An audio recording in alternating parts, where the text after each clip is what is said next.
Phone tapping case మీద మాజీ మంత్రి హరీష్ రావును విచారణకు పిలిచిండ్రు కదా పోలీసులు. దాని మీద బీఆర్ఎస్ పార్టీలు కాంగ్రెస్ సర్కార్ మీద, సీఎం రేవంత్ రెడ్డి మీద పంచులు, జోకులు, సురుకలు, చమత్కారాలు, వ్యంగ్యాలు తీరొక్క తీరు తిట్లతోని పొట్టు పొట్టు ఆడుకున్నారు అనుకో రాదుండ్రి. ముందుగాల మాజీ మంత్రి BRS party working president KTR మాట్లాడుకుంటా తాను కోతి చెడ్డ కోతి వనమంతా జరిపిందంట.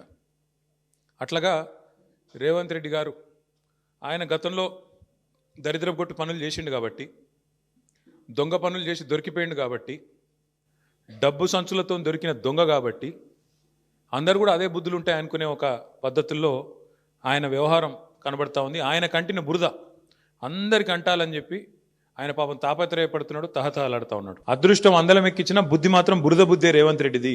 అందుకే ఈ దిక్కుమాలిన పనులు చేస్తూ ఉన్నాడు. 2 సంవత్సరాల నుంచి సాగదీస్తున్నాడు ఫోన్ ట్యాపింగు. నేను ఇవాళ అడుగుతా ఉన్నా రేవంత్ రెడ్డిని, ఎందుకు ఒక్క అధికారి కానీ, ఒక్క మంత్రి కానీ, లేదా స్వయంగా హోంమంత్రి ముఖ్యమంత్రిగా ఉన్న ఈ రాష్ట్రంలో ఒక్క అఫీషియల్ ప్రెస్ మీట్ ఎందుకు ఉండదండి ఫోన్ ట్యాపింగ్ మీద? ఒక్కరు బయటకు వచ్చి ఎందుకు మాట్లాడరు? ఎన్ని రోజులు లీక్ల మీద బతుకుతావు? జరిగింది తప్పు అంటున్నావు, ఏం తప్పు జరిగింది చెప్పు. ఇంకెన్ని రోజులు లీక్ల మీద బతుకుతావు? ఎన్ని రోజులు లీకులు ఇచ్చుకుంటా ఫలానా వల్లదైంది, ఇదైంది, అల్లమైంది, బెల్లమైంది, పనికిమాలిన లీకులు తప్ప ఒక్క అధికారిక ప్రెస్ మీట్ ఈరోజు వరకు ఉందా? వీళ్ళు మర్చిపోతున్నారు. హరీష్ రావు గారు అంటే ఎవరు? హరీష్ రావు గారు మీ మొత్తం క్యాబినెట్నే అసెంబ్లీలోనే ఫుట్బాల్ ఆడుకున్నాడు కదా. మీకు సబ్జెక్ట్ రాదు, మీకు తెలియదు పీకది. ఆయనతోనే అసెంబ్లీలోనే అందరి ముంగట్నే తిట్లు పడ్డారు మీరు.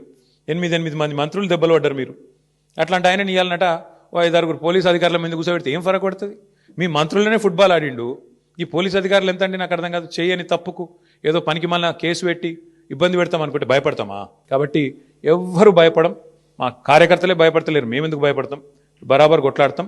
ఆఖరికేసే పంచు మనదైతే ఆ కిక్కే వేరప్ప అన్నట్టు ప్రెస్ మీట్ లో కూర్చున్న వాళ్ళంతా నవ్వుకునేటట్టు రేవంత్ రెడ్డి మీద పరాస్కలాడిండు. కేటీఆర్ మాటలకు బీఆర్ఎస్ లీడర్లు పక్క నవ్వక తప్పలేదు. ఇటువంటి జోకర్ గాలని మస్తు చూసినాం భయ్యో. ఇదివరకు కూడా మస్తు మాట్లాడిన, మకల ఒట్టింది పుబ్బల పోతుంది అన్నారు, అసలు పార్టీ తుపేలు అన్నారు, ఇదన్నారు అదన్నారు. వాళ్ళందరి పక్కలో బల్లెం బీఆర్ఎస్. ముట్టుకోమని ఎక్కడైనా ఒకటి ముట్టుకొని చూడమని చూద్దాం మేము కూడా. ఎందుకంటే వాళ్ళు మర్చిపోతున్నారు, 10 ఏళ్ళు మేము కూడా అట్లాంటి పాలిటిక్సే చేస్తే కాంగ్రెస్ నామరూపాలు లేకుండా పోయేది. ఇవాళ పాపం ఆయన అక్కస్సు, ఆయన బాధ అంతా ఏంటంటే ఆయన పాపం కాంట్రాక్ట్ పద్ధతిలో, అవుట్సోర్సింగ్ పద్ధతిలో సీఎం అండ్ పేమెంట్ కోటాలో ఆయన బాధ అంతా ఏంది?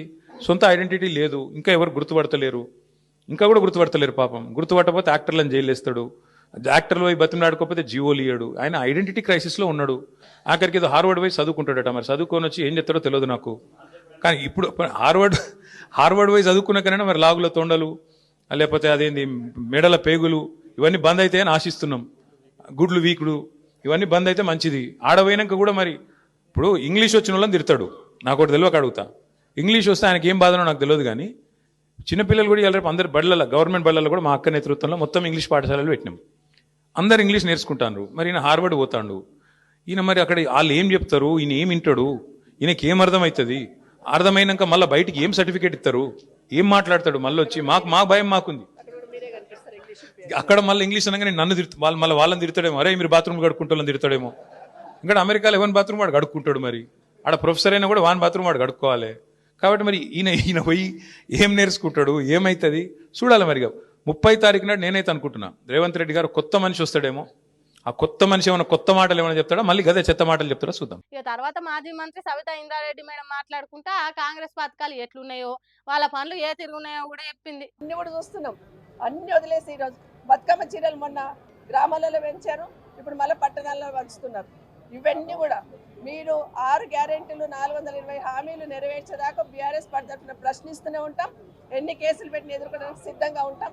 నిజంగా మీకు దమ్ముంటే, మీరు నిజంగా నిజాయితీ పరులు అయితే సిట్టింగ్ జడ్జి, సుప్రీంకోర్టు సిట్టింగ్ జడ్జితో ఎంక్వైరీ చేయించాలని ప్రభుత్వాన్ని డిమాండ్ చేస్తా ఉన్నాం.